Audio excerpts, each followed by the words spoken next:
I think what I've seen, times have changed. It used to be that children could make mistakes or they could get themselves crosswise in a social setting.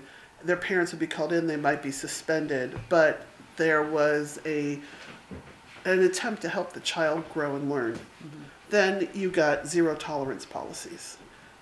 There are bullying problems, and that's very clear that we need to deal with them. It's a very serious situation, but we have now come to a situation where, because of zero tolerance, you have children who have no intention of getting themselves in trouble. They just make a mistake, and then they're expelled. They might end up with a permanent record. They might not be able to go to college. And I've seen circumstances where kids have not intended. I come from a community, it's a rural community in another state, where the children go with their parents hunting. And one of the people that lived in my neighborhood, the child had gone hunting on the weekend with the parents. They had forgotten that their hunting knife was in their coat pocket. They went to school. They realized they had their hunting knife, and so they went to the principal's office and said, I forgot to take my hunting knife out. Here it is. They gave it to the principal, but the principal was a mandatory reporter. There are state laws now in some states. The principal and the teachers are required by law to report a child who brings a hunting knife to school.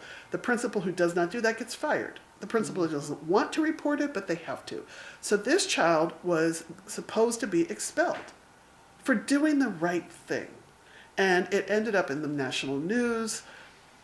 Instead of thinking about what's best for this child who was trying to do the right thing, it became a Second Amendment, a hunting thing, a gun thing, when really common sense would tell you this kid didn't mean to cause a problem.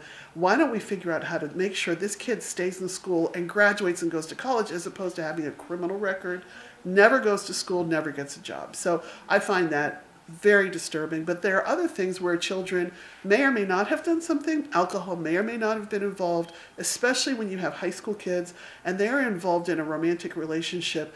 If a child does not understand the concept of adult relationships, adult situations, they could all of a sudden find that they're being accused of something that they don't even quite understand what they're being accused. And then they're expelled, and then they don't go to college and they don't get a job. And we're ending up with a pool of kids who are being put in these adult situations that they don't even comprehend.